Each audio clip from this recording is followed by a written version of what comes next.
1.5 kilo weight വരുന്ന ഒരു red velvet കേക്കാണ് ഇത്.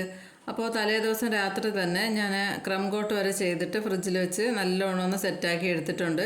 പിറ്റേ ദിവസം രാവിലെയാണ് പിന്നെ ബാക്കി വർക്കെല്ലാം ചെയ്ത് കൊടുക്കുന്നത്. കാരണം എനിക്കിത് ഹാർട്ട് ഷേപ്പിലോട്ട് മാറ്റാനുള്ളതാണ്. അതുകൊണ്ടാണ് ഞാൻ തലേ ദിവസം തന്നെ നല്ലോണം ക്രം കോട്ട് ചെയ്ത് ഫ്രിഡ്ജിൽ വെച്ച് സെറ്റാക്കിയത്. അത്യാവശ്യം നല്ല രീതിയിൽ സെറ്റായാൽ മാത്രമേ അത് നല്ല രീതിക്ക് കട്ട് ചെയ്ത് ഹാർട്ട് ഷേപ്പിലോട്ട് മാറ്റാൻ പറ്റുള്ളൂ. അതുകൊണ്ടാണ് ഞാൻ തലേ ദിവസം തന്നെ ചെയ്ത് ഫ്രിഡ്ജിൽ വെച്ച് കൊടുത്തിട്ടുണ്ടായിരുന്നു. അപ്പോൾ ബോർഡ് ചെറുതായതുകൊണ്ട് ഞാൻ 2 kg ബോർഡിലോട്ട് മാറ്റി കൊടുക്കുന്നുണ്ട്. ബോർഡ് കുറച്ച് വലുതായിട്ടിരുന്നാൽ കേക്ക് കാണാൻ എനിക്ക് തോന്നുന്നു കുറച്ചൊരു ഭംഗി ഉണ്ടാവുള്ളൂ. കാരണം ബോർഡ് ഫുള്ളായിട്ട് ഇരുന്ന് കഴിഞ്ഞാൽ എന്തോ അത്ര ഒരു എടുപ്പ് തോന്നുന്നതായിട്ട് എനിക്ക് തോന്നിയിട്ടുണ്ടായിരുന്നില്ല. അതുകൊണ്ട് ഞാൻ എപ്പോഴും കുറച്ച് വലുതായിട്ട് നിൽക്കുന്ന ബോർഡിലാണ് ചെയ്ത് കൊടുക്കാറുള്ളത്. മാത്രമല്ല ഇത് ഹാർട്ട് ഷേപ്പിലോട്ട് മാറ്റുമ്പോഴത്തേക്കും ആ ഫ്രണ്ട് വശം ഒന്ന് ഫ്രണ്ടിലോട്ട് തള്ളിയല്ലേ നിൽക്കുന്നത്. അപ്പോൾ അതും കൂടി വരുമ്പോഴത്തേക്കും കുറച്ച് അത്യാവശ്യം നല്ല വലിയ ബോർഡ് ഉണ്ടെങ്കിൽ അത് അങ്ങനെ നിൽക്കുകയുള്ളൂ. അതിന് വേണ്ടിയിട്ട് ഞാൻ ബോർഡൊന്ന് മാറ്റി കൊടുക്കുന്നുണ്ട്. പിന്നെ ഇതേപോലെ ബോർഡ് മാറ്റി കൊടുക്കുമ്പോൾ നമ്മൾ വെക്കുന്ന ബോർഡിലേക്ക് കുറച്ച് ക്രീമൊന്ന് സ്പ്രെഡ് ചെയ്ത് കൊടുത്ത ശേഷം കേക്ക് എടുത്ത് അതിൻ്റെ മുകളിൽ വെച്ച് കൊടുത്തു കഴിഞ്ഞാൽ കേക്ക് അതിൽ നല്ലോണം സെറ്റായിരുന്നോളും. അതിനുശേഷം ഒന്ന് തട്ടി കൊടുത്തു കഴിഞ്ഞാൽ കേക്കും ബോർഡുമായിട്ട് ഒന്ന് ക്ലിയറായിട്ട് അവിടെ തന്നെ അങ്ങ് ഒട്ടിയങ്ങ് ഇരുന്നോളും. അത് രണ്ടും കൂടി തമ്മിലങ്ങ് യോജിച്ചങ്ങ് ഇരുന്നോളും. അപ്പോൾ അതിന് വേണ്ടിയിട്ട് ജസ്റ്റ് ഒന്ന് തട്ടി കൊടുത്തിട്ടാണ് ഞാനിവിടെ കേക്ക് വെച്ച് കൊടുക്കുന്നത്. കേക്ക് വെച്ചതിന് ശേഷം തട്ടി കൊടുക്കുന്നത്. പിന്നെ ഇതേപോലെ ഹാർട്ട് ഷേപ്പിലോട്ട് മാറ്റാനുള്ളത് ആദ്യം ഒന്ന് മാർക്ക് ചെയ്ത് കൊടുത്തിട്ട് പിന്നെ 2 വശവും ഞാൻ മുന്നേ ഒരു വീഡിയോ ചെയ്തിട്ടുണ്ട്. ഇത് റൗണ്ട് കേക്ക് എങ്ങനെയാണ് ഹാർട്ട് ഷേപ്പിലോട്ട് മാറ്റുന്നതെന്ന്. അപ്പോൾ അതുകൊണ്ട് ഞാൻ ഇതിൽ പിന്നെ ഡീറ്റെയിൽ ആയിട്ടൊന്നും പറയുന്നില്ല. ഇതേപോലെ 2 സൈഡും കട്ട് ചെയ്തിട്ട് അതിൻ്റെ ബാക്ക് സൈഡിൽ കൊണ്ടുവന്ന് ഒന്ന് ഒട്ടിച്ചു കൊടുക്കണം. അപ്പോൾ തലേ ദിവസമേ ഫ്രിഡ്ജിലിരുന്ന് നല്ലോണം സെറ്റായ കേക്കാണ്. അപ്പോൾ അതുകൊണ്ട് ക്രീം നല്ലോണം ആ കേക്കിൽ അങ്ങ് പിടിച്ചിരിപ്പുണ്ട്. അതുകൊണ്ട് നമ്മൾ ഏത് സൈഡിലോട്ടാണ് കേക്ക് കൊണ്ടുവന്ന് വെച്ച് കൊടുക്കുന്നത് ആ ഭാഗത്ത് കുറച്ച് ക്രീം ഒന്ന് സ്പ്രെഡ് ചെയ്ത് കൊടുത്ത ശേഷം ഈ പീസ് എടുത്ത് അതിൽ കൊണ്ടുവന്ന് ഒട്ടിച്ചു കൊടുക്കണേ.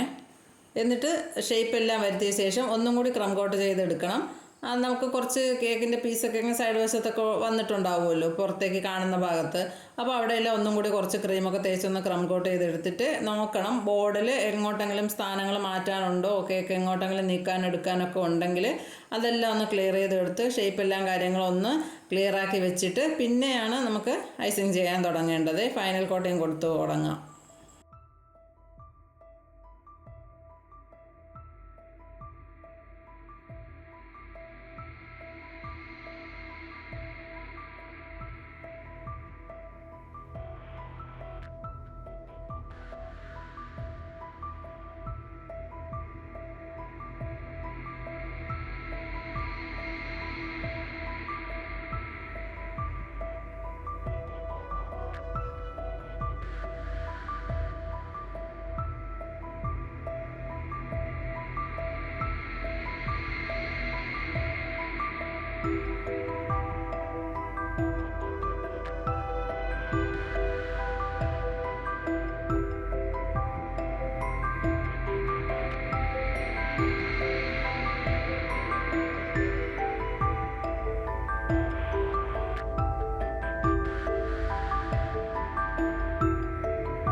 അതിൻ്റെ ഫ്രണ്ട് വശവും സൈഡും എല്ലാം ക്ലിയർ ചെയ്യുന്ന വീഡിയോ ഫുള്ളായിട്ട് നല്ല ഡീറ്റെയിൽ ആയിട്ട് പറയുന്നൊരു വീഡിയോ ഞാൻ ഇട്ടിട്ടുണ്ട്.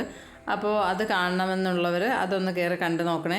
അതിനുശേഷം ഞാൻ ഇതേപോലെ കേക്കിൻ്റെ കുറച്ച് ക്രംസ് എടുത്ത് വെച്ചിട്ടുണ്ടായിരുന്നു. അത് ജസ്റ്റ് ഒന്ന് ചൂടാക്കിയ ശേഷം മിക്സിയുടെ ജാറിലിട്ട് നല്ല ഉണങ്ങിയ മിക്സിയുടെ ജാറിലിട്ട് ഒന്ന് പൊടിച്ചെടുത്തിട്ടാണ് ഇതേപോലെ ഒരു അരിപ്പ് വെച്ച് കൊടുത്തിട്ട് അരിച്ച് അതിലേക്ക് ഇട്ട് കൊടുക്കുന്നത്. മുകൾ വശം ഇതേപോലെ ഇട്ട് കൊടുത്ത ശേഷം പിന്നെ സൈഡിൽ കേക്ക് ബോർഡ് ജസ്റ്റ് ഒന്ന് ഉയർത്തി കൊടുത്തിട്ട് ജസ്റ്റ് ഒന്ന് ചരിച്ച് പിടിച്ച ശേഷം ഇതേപോലെ ആക്കി കൊടുത്താൽ ഫുള്ളായിട്ട് ആ സൈഡും കൂടി വീണിട്ടുണ്ടാവും. സൈഡ് ഫുള്ളായിട്ട് നമുക്ക് കവർ ചെയ്തെടുക്കണം. ഇതേപോലെ ജസ്റ്റ് ഒന്ന് കൊടുത്താൽ മതി. അതുകൊണ്ട് സൈഡ് ജസ്റ്റ് ഒന്ന് ഇതേപോലെ ഉയർത്തി കൊടുത്തിട്ട് ഇട്ട് കൊടുത്താൽ മതി. ആരുടെയെങ്കിലും സഹായം ഉണ്ടെങ്കിൽ കുറച്ചും കൂടെ എളുപ്പമാണ്. അല്ലെങ്കിൽ നമുക്ക് രണ്ട് കൈയും ഇതിലേക്ക് ഉപയോഗിക്കുന്നതുകൊണ്ട് പിന്നെ കേക്ക് ബോർഡ് ഉയർത്താനും കൂടെ ബുദ്ധിമുട്ടായിരിക്കും. അതുകൊണ്ട് ഇതേപോലെ ആരെങ്കിലും ഒന്ന് സഹായിച്ചു തന്നാൽ പെട്ടെന്ന് തന്നെ ചെയ്തെടുക്കാൻ പറ്റും.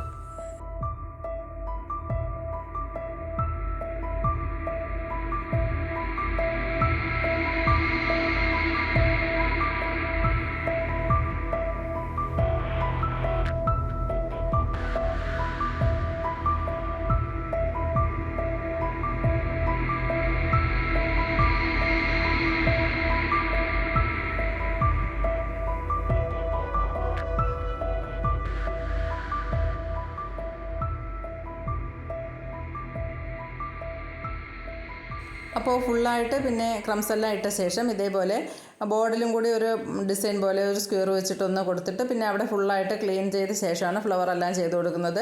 ഫുള്ള് റെഡ് കളർ ആയതുകൊണ്ട് ഞാൻ പിന്നെ ക്രീമിൽ കളറൊന്നും മിക്സ് ചെയ്യാൻ നിന്നില്ല. മാത്രമല്ല ക്രീമിലെ റെഡ് കളറും നമ്മുടെ ക്രംസിലെ കളറും തമ്മിൽ നല്ല വ്യത്യാസം ഉണ്ടാവും. അപ്പോൾ അതൊരു ഭംഗി ഉണ്ടാവില്ല കാണാൻ. അപ്പോൾ ഞാൻ വിചാരിച്ചു എന്നാൽ വൈറ്റ് ക്രീമിൽ തന്നെ ചെയ്യാമെന്ന് വിചാരിച്ചിട്ട് ഒരു 3 ഫ്ലവർ ചെയ്ത് കൊടുക്കുന്നുണ്ട്. ക്രംസിലേക്ക് ഫ്ലവർ വെച്ച് കൊടുക്കുമ്പോൾ അത് അവിടെ ഇരിക്കാതെ ഇങ്ങനെ ഇളകിപ്പോരുമല്ലോ. അതുകൊണ്ട് ഞാൻ കുറച്ച് ഭാഗത്തെ ഫ്ലവർ എവിടെയാണോ കൊടുക്കേണ്ടത് ആ ഭാഗത്തുനിന്ന് കുറച്ച് ക്രംസ് ഒന്ന് അങ്ങ് നീക്കി കൊടുത്ത ശേഷമാണ് പിന്നെ ഫ്ലവർ വെച്ച് കൊടുക്കുന്നത്. അങ്ങനെ ഫ്ലവർ ഇരിക്കാൻ ബുദ്ധിമുട്ടായിട്ട് തോന്നണമെന്നുണ്ടെങ്കിൽ നമ്മൾ അങ്ങനെ വെച്ച് കൊടുത്താലും ചിലപ്പോൾ ക്രംസിലേക്ക് ഇരുന്നിട്ട് അത് ഇങ്ങനെ തെന്നി മാറിപ്പോകുന്ന പോലെ തോന്നും.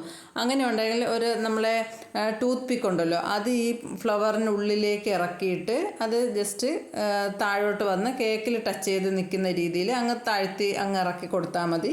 അത് ഫ്ലവർ നീങ്ങിപ്പോകാതെ അവിടെ തന്നെ ഇരുന്നോളും. ഇവിടെ ടൂത്ത് പിക്കിൻ്റെ ആവശ്യം വന്നിട്ടില്ല എനിക്ക്. കാരണം കേക്കിലെ ക്രീമും ഫ്ലവറിലെ ക്രീമുമായിട്ട് അങ്ങ് യോജിച്ചങ്ങ് ഇരിപ്പുണ്ടായിരുന്നു. നീങ്ങി പോകുന്നൊന്നും ഉണ്ടായിരുന്നില്ല. അതുകൊണ്ട് ഞാൻ പിന്നെ വെച്ച് കൊടുത്തിട്ടുണ്ടായിരുന്നില്ല. പിന്നെ ലീഫും കൊടുത്തിട്ടുണ്ട്. ലീഫ് നോസിൽ വെച്ചിട്ടാണ് ലീഫ് കൊടുത്തിട്ടുള്ളത്. പിന്നെ മാറ്റർ എഴുതി കൊടുത്തിട്ടുണ്ടായിരുന്നു. ആനിവേഴ്സറി ആയിരുന്നു, അതുകൊണ്ട് അതും കൂടി ഫോണ്ടൻറ്റിലാണ് എഴുതിയിട്ടുണ്ടായിരുന്നത്. അപ്പോൾ അതും വെച്ച് കൊടുത്തിട്ട് കുറച്ച് ഷുഗർ ബോൾസും കൂടെ ഇട്ടൊന്ന് ഡെക്കറേറ്റ് ചെയ്തെടുത്തിട്ടുണ്ട്. അപ്പോൾ വീഡിയോ നിങ്ങൾക്ക് ഇഷ്ടപ്പെട്ടെങ്കിൽ ലൈക്ക് ചെയ്യാനും ഷെയർ ചെയ്യാനും സബ്സ്ക്രൈബ് ചെയ്യാനും മറന്നു പോകരുത്. നിങ്ങളുടെ കമൻറ്റ് എന്തായാലും അതും കൂടി അറിയിച്ചേക്കണേ.